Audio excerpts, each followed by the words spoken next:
Ya terminó el primer tiempo, ¿eh? Terminó el primer tiempo, gana Francia 1-0 y por eso no sabemos hacer la columna sobre Francia o sobre Uruguay, pero como va ganando Francia vamos a hacer la columna sobre Francia. Porque Gordo pesetero. Porque es como, exactamente, es como un viejo lugar común. Te acepto un matecito. Ah, no. Te lo doy, si querés. Es como un viejo lugar común hablar de Francia desde su cocina y parece como si fuese algo como refinado ya cuando uno habla de Francia y su cocina, ¿no? Y es como, no. Y los chistes siempre son como hablar en francés cuando uno habla de cocina. Y la verdad es que tiene una razón de ser esto, y es que Francia tiene como una obsesión desde hace más o menos unos 500 o 600 años sobre la gastronomía. ¿Y por qué es esto? Bueno, se ha dado como una tradición gigantesca que nunca rompió continuidad hasta hoy en día, de desarrollar nuevas técnicas, las tendencias, las modas, los cocineros de las cortes europeas. Vamos a hacer una columna tipo dolinesca. Me gustaría contarte una cosa antes. Adelante. La película Ratatouille recaudó 623 millones de dólares. Sabelo, ¿eh? Sos muy hermoso. Sí, y costó 150. O sea, recaudó más de lo que costó como Gente Sexy. Usted es director de programación. Sí, te escucho, Juli. La verdad es que las bases de la cocina francesa ya se empiezan a firmar a mediados del 1600. Principio del 1600 todas las cortes francesas, que influían muchísimo sobre las cortes europeas, establecen las bases. ¿Qué significa establecen las bases? Las formas de cocinar, los vinos que se servían, qué tipo de preparaciones se hacían, y son los primeros tipos que empiezan a ordenar la cosa. ¿Por qué? Porque en aquel entonces morfar era muy distinto que ahora. O sea, no existían las separaciones entre dulces y salados, se comía con las manos, no existían los cubiertos, no existían las servilletas. Las formas de comer eran absolutamente jerarquizadas por la corona. Hasta que no empezaba el rey no se podía empezar, obviamente. Hasta que no terminaba, nadie se podía levantar de la mesa. Tenía permitido limpiarse con las ropas del tipo de al lado. Eso es un detalle increíble. Muy bello. Algunos todavía lo usan eso. Es increíble. Bueno, saliste a comer con Clemen. Claro, por eso lo decís. Sí, una vez fuimos a comer. Y toda esa historia de la gastronomía francesa es virtuosa porque se va dando cada una de las cosas que hoy en día tenemos como realidad, se van haciendo de a poquito y sobre todo en Francia. Como modales, ¿no? Italia tiene otra historia y es distinta, pero la verdad es que Francia es la que establece los cánones, pone los nombres de las salsas, los nombres de los cortes de las verduras, donde se aprendía a cocinar era en Francia, y eso se mantuvo casi hasta el siglo XX, mediados del siglo XX, cuando empieza a trasladarse más a España, que es hoy en día quizás el país más emblemático y es formador de tendencias y de escuela. ¿Cuál es la gracia de Francia? Y para los que les interese indagar un poco en la historia de la cocina, les puedo recomendar varios libros. Está en pensar el producto y pensar cómo se va a aplicar. Y entonces ahí es donde empiezan a separarse las preparaciones dulces de los salados, y hay como un culto por buscar ese producto. En una época en Francia se comía todo. Cuando digo todo es, creo que todo. Menos perro, todo. Pichones, cualquier animal de casa, ballenas, delfines. Se comía todo. ¿Por qué? Porque era como un culto y había una cosa de la temporalidad de las estaciones que, por supuesto, que en aquel entonces que no existían los medios de conservación más allá del ahumado y el salado, muy, muy riguroso. O sea, llegaba el invierno, se mataban los animales y esos animales tenían que durar hasta la llegada de la próxima primavera. Entonces, existen ahí técnicas de conservación que hoy en día son las que se siguen usando en forma tradicional ancestral, que son estas. El salado significa embeber una carne en sal y dejarla durante muy buen tiempo, depende del tamaño de la pieza, pero hasta un mes, para que al deshidratarla, bajar la actividad de agua, se pueda conservar durante muchísimo más tiempo, no se te pudra. El ahumado, que hacía lo mismo, pero por un efecto distinto. Hundirlo en grasa, que es el confitado, que es lo que se hacía tradicionalmente con los patos, que era con la misma grasa del animal derretida, cocinabas esas carnes a muy, muy baja temperatura, entonces también perdías la humedad, y al quedar sin contacto con el oxígeno, hundido en esa grasa, eso te permitía no solamente conservarlo, sino transportarlo. Entonces ahí es como que empieza a revolucionarse un poco la cosa. Estos procesos aparecieron como con gente muriendo en el medio, supongo. Por supuesto. Bueno, en aquel Hasta entonces... si le pones sal no te morís, ¿no? Ese tipo de cosas. Exactamente. La expectativa de vida en aquel entonces era muchísimo más baja. 14. Y lo que tiene Francia, que lo siguen haciendo hoy en día y lo han hecho con la filosofía, con la música, con todo, que es que empiezan a armar libros. Entonces ahí es donde empiezan como a sentar las bases de esto en conocimientos más técnicos. Empieza Carême, que es como uno de los nombres fundadores, donde empieza a decir, bueno, hay que hacer postre de esta manera, y eso en todas unas preparaciones para los reyes, unas mesas absurdas con torres y con caramelos y carnes mezclados. Y a lo largo de la historia hay como un quiebre, obviamente, cuando en la Revolución Francesa. Cuando ocurre la Revolución Francesa se pierden los gremios, que era donde estaba segmentada la producción de alimentos, que producía alimentos no solamente para el rey, sino para todas las cortes, y en ese momento es donde, en esa revolución burguesa, empieza a desarrollarse una gastronomía para las clases medias, para las clases burguesas, donde alguien, por ser comerciante, por tener acceso al dinero, podía ya tener su cocinero, podía ir a un mercado y comprar cosas que antes estaban destinados exclusivamente para la nobleza. En lugares que son mercados clásicos, que hoy en día todavía existen en París, eso es lo lindo de las ciudades europeas, que esas tradiciones de algún modo continúan y que uno las puede ver vigentes.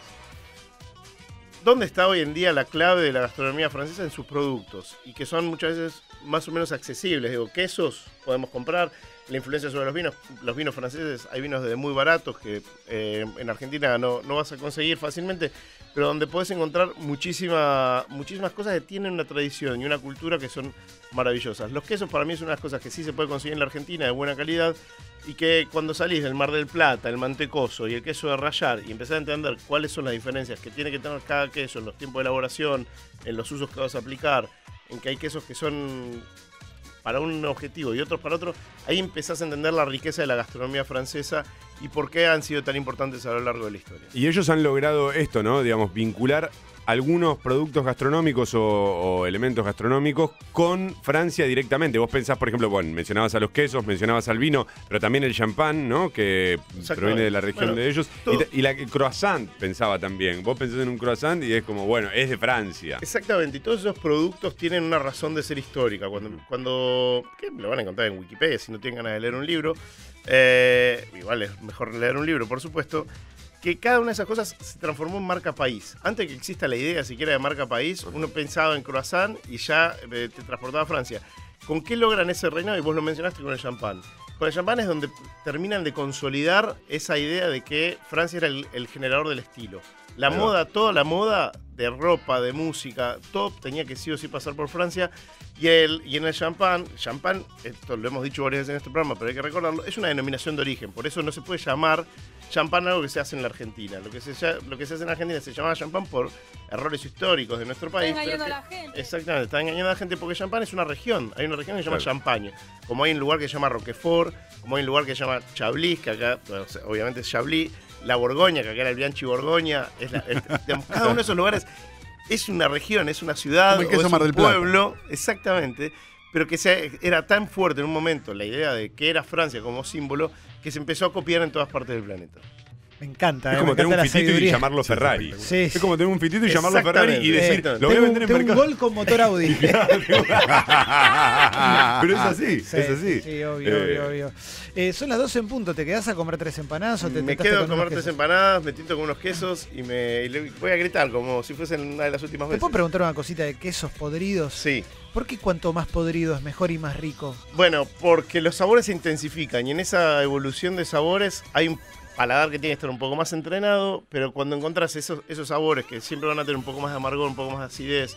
La gran diferencia con los quesos franceses y el resto del planeta tiene que ver con la acidez. Los quesos franceses son de por sí más ácidos. Acá como que el paladar argentino mucho no le copa ni el pan ácido, ni los vinos ácidos, ni los quesos ácidos. Pero los quesos franceses se ve que en esa evolución ganan complejidad. Entonces, cuando un queso está bueno fresco, cuando es como galo, mientras más viejo mejor. Y en ese envejecer se pone mucho más profundo y vas a obtener muchísimas más sabores más complejos.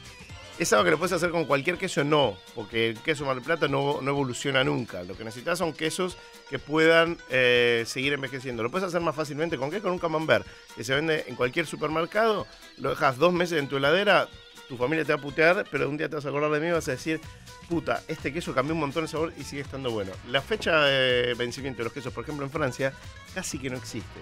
Es un dato de color, porque para un francés los quesos... Es un mito. Para un francés los quesos no, digamos, simplemente un día dejan de estar buenos. No es que se vencen.